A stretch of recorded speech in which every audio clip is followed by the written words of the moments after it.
C60 olive oil is a popular choice for people wanting to activate their full potential. Improved sleep, faster recovery and more energy are just a few of the amazing comments received from our customers who take a spoonful a day. Make C60 oil a part of your daily routine and see what it can do for you. Activate your potential today at thec60company.com.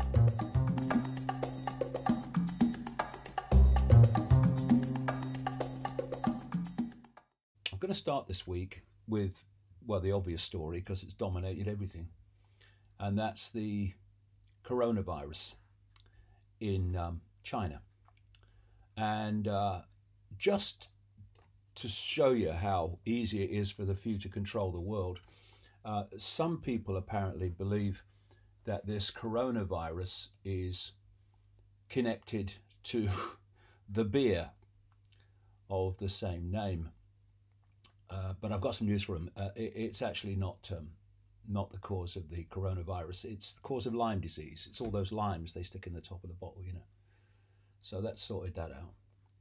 And it's very important that people don't jump immediately when something happens, particularly in the alternative media, and say, this is it, this is what's happened. Because there are sinister reasons why things happen, and there are things that happen because they happen through a series of events.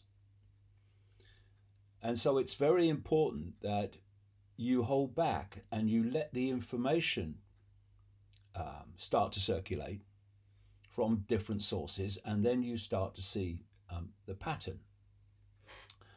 And we don't know yet if this virus is as bad as they are claiming, because, you know, you'd think the world was going to end if you read news reports about it. I mean, it's got to the point where I've been seeing newspapers putting out like seat plans of aircraft and pointing out where the safest place to sit is on an aircraft, so you've got the least chance of getting this virus from somebody. And where it goes from here, we don't know. But at the moment, the figures they're talking about, we have to compare with a Chinese population of 1.5 billion. If you look at it from another angle, and like I say, we don't know where this is going to go. We don't know how destructive it is. We only have what the authorities are telling us, which is the whole key point. Authority has, in whatever country, a monumental record, minute by minute, of lying to us and misleading us. So whatever they claim has to be put big time on the back burner until we actually see the way that things are moving. What you can do, however, is look at the pattern in general, in theme. Because I've been writing in the books for decades that one of the examples of what I call problem, reaction, solution, create the problem, then offer the solution. So you transform society with a lot of people cheering you on who wouldn't normally, because, oh, we've got a problem to sort out here. Whereas if the same actions were taken without the problem, then people would say, what you're doing, this is a fascist dictatorship, this is Orwell. So creating the problem to offer the solution and transform society as a result is a classic technique of this global cult that I expose. And I've been saying in the books, and I'm not alone, claiming a monopoly on that, that one of the ways that society can be transformed in terms of an Orwellian state is by a pandemic. And it's got every element that this cabal, this cult, wants to impose upon humanity. First of all, because in the end, the whole agenda is about psychology. It's about manipulating human psychology to elicit human behavior that suits the agenda. So, one of the greatest fears, if not the greatest fear, that people have is fear of the unknown, which includes fear of death. So, any kind of fear will encourage people, trigger people to look for something to save them from what they fear. And if that's fear of death, this is where the whole power of doctors and the big pharma cartel comes from. If it's fear of death, then you know that if you give people the impression that their life could be in danger or their family's life could be in danger from a pandemic of this virus, then you know that vast numbers of people are going to look to authority to protect them and save them. And that means doing what authority and accepting, supporting what authority says is necessary to save them. And we're seeing in this Chinese virus, coronavirus scenario, exactly that happening. So there's lockdown, they say, in China. I've seen reports that 50 million people in China are currently quarantined in 16 cities, so I read. And a lot of people will support that because fear of the virus has taken over their psychology.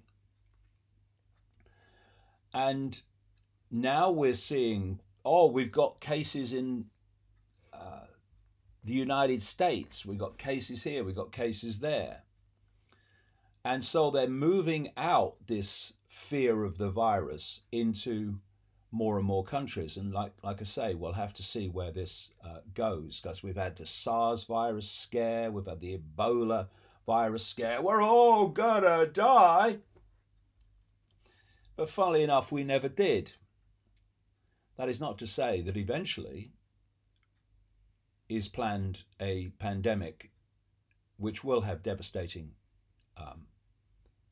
effects and therefore will justify devastating solutions, the destruction of human freedom, impose vaccinations, etc. And travel bans, lockdowns, as we're seeing in China. And so this whole pandemic hysteria, which has been so fueled by the media, as usual, is of enormous benefit to this cabal in justifying transformations in society of an Orwellian nature that it has long planned. It also brings about the opportunity to introduce a vaccine, apparently already in the pipeline. I am surprised, that will persuade people that if they have the vaccine, then they're safer. And that's one step from, well, to save everyone and make everyone safer, we must make the vaccine compulsory. And then the next question is, what the hell's in it? When a vaccine of a mandatory type, even a non-mandatory type, gives access to the body for the state, the authorities. So what the hell else is in it? And then you look at the fact that 3 months ago, there was a simulation of a coronavirus outbreak that was run by the World Economic Forum.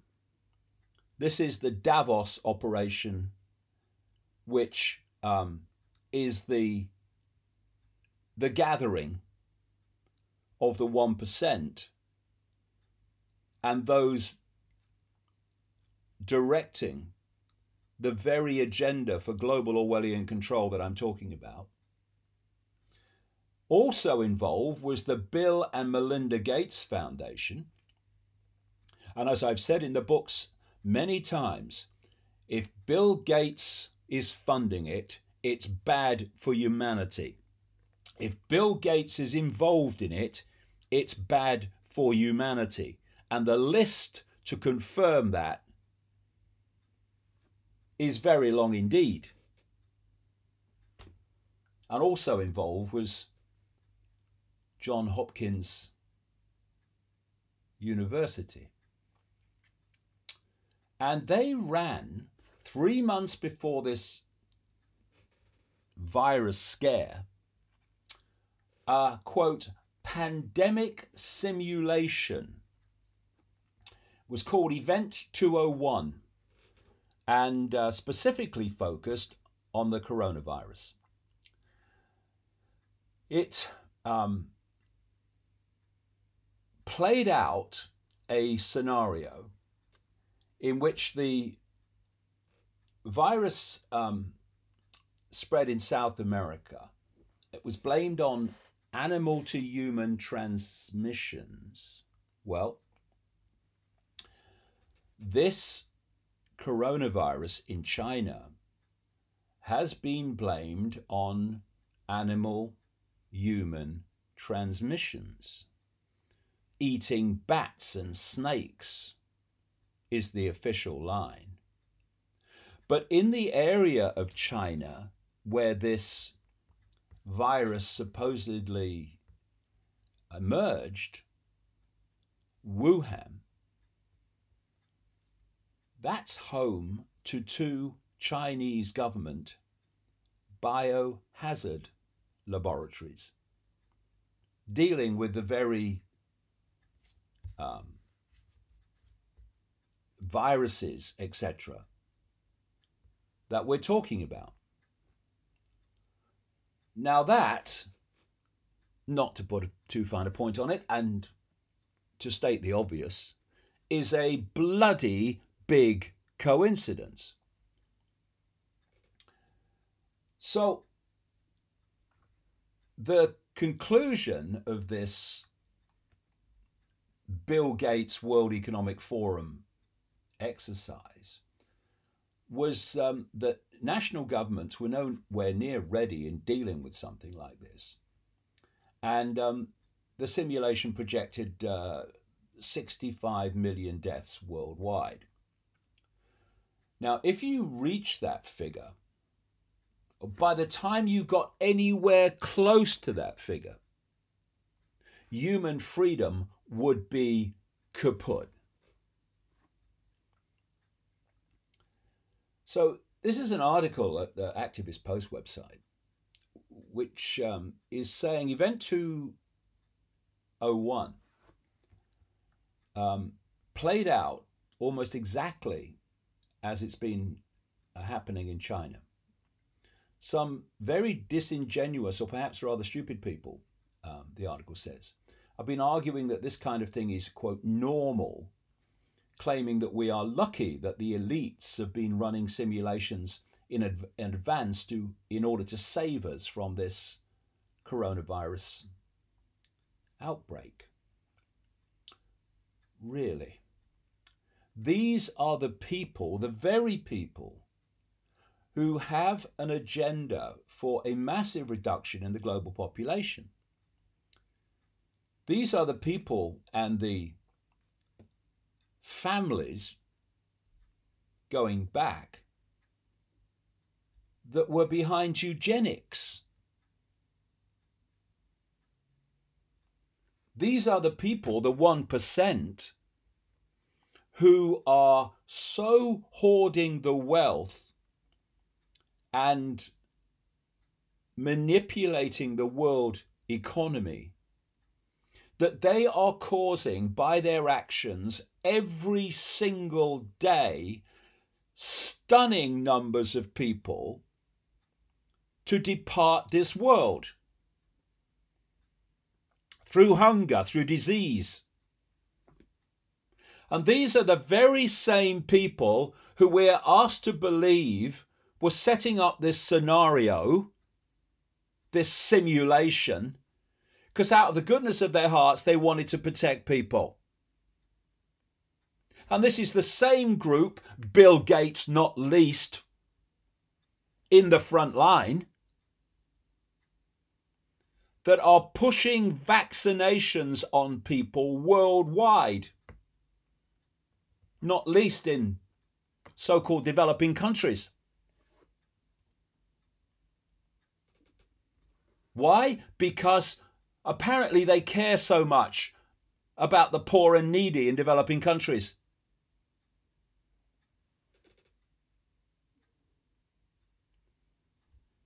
So I think we can just about push aside the fact that this simulation was run by the 1% epicenter of the World Economic Forum and Bill and Melinda Gates Foundation and so on, that this simulation was run to benefit humanity and out of empathy with humanity. No way. So, we look then at this extraordinary coincidence. And not only that, as this article rightly points out,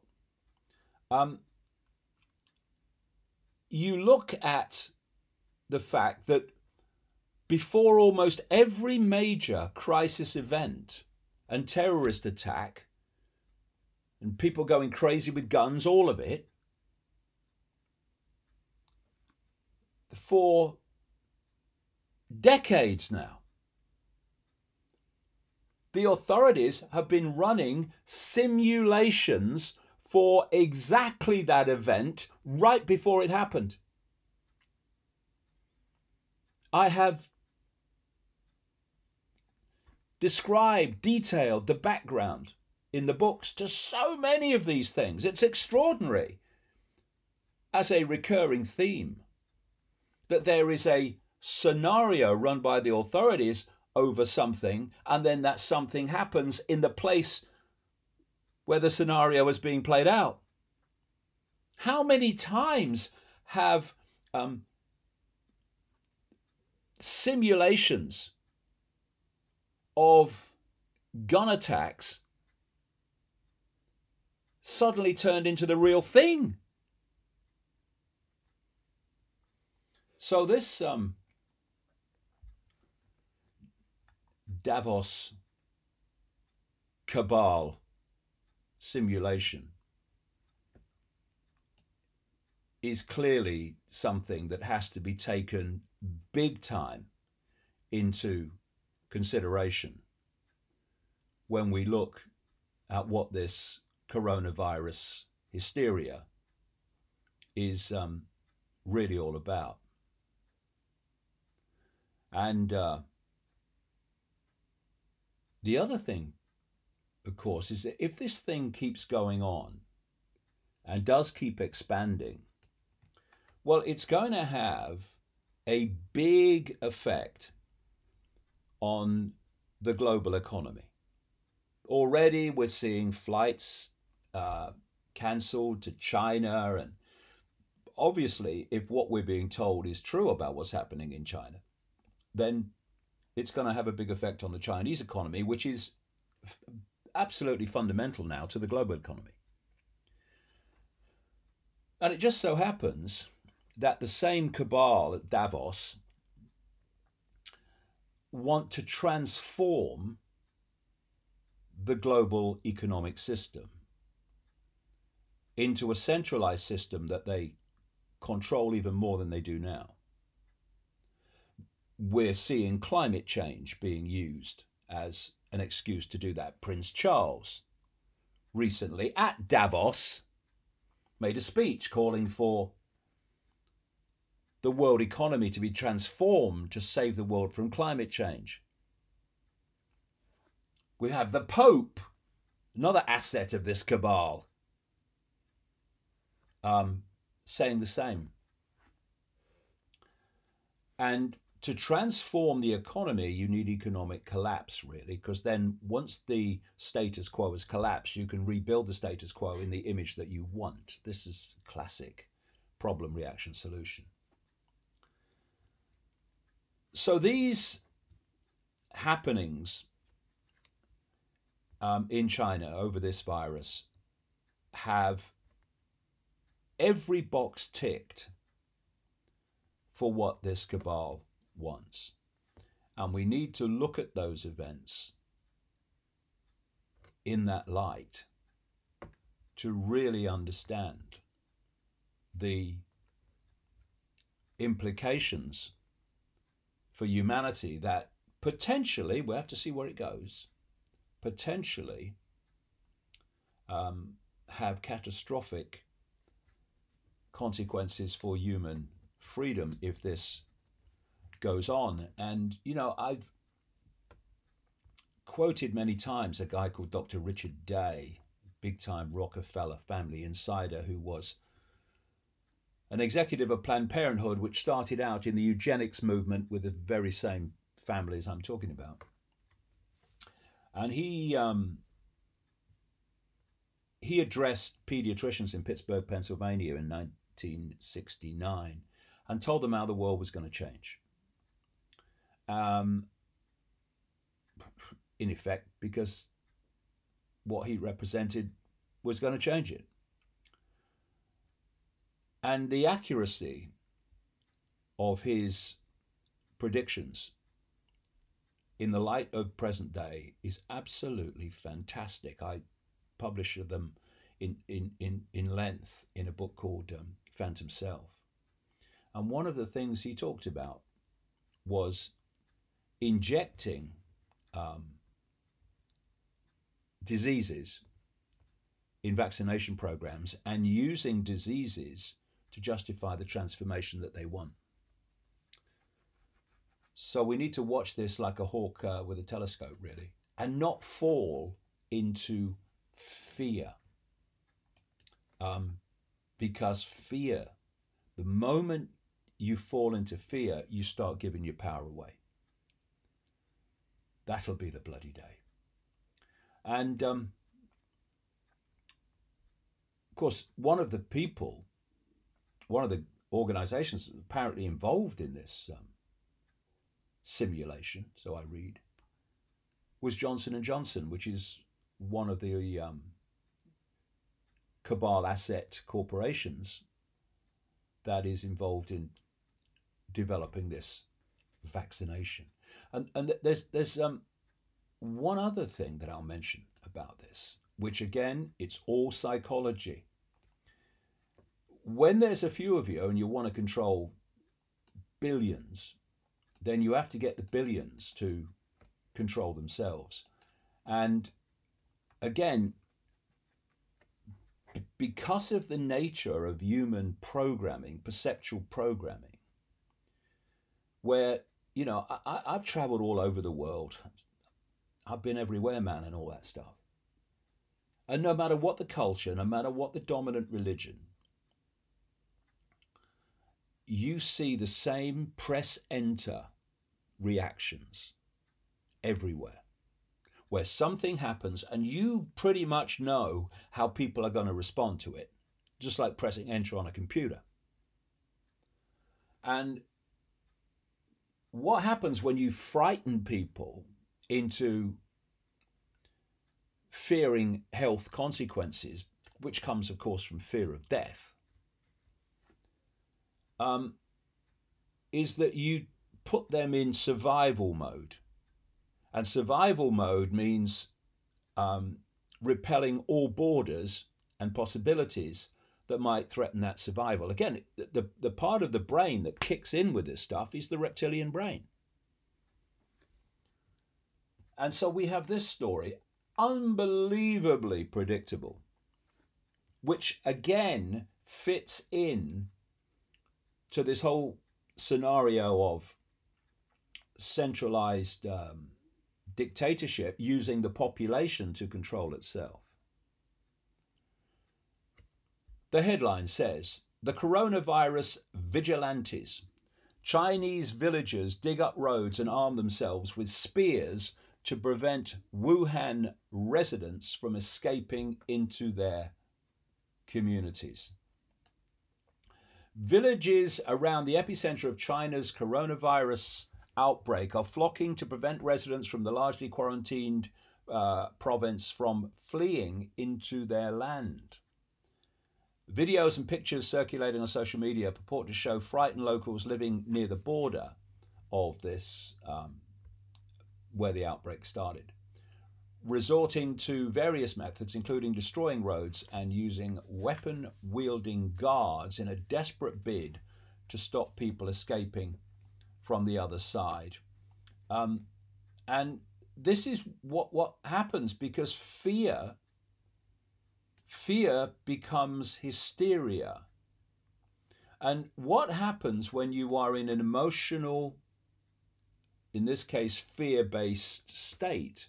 You stop thinking straight.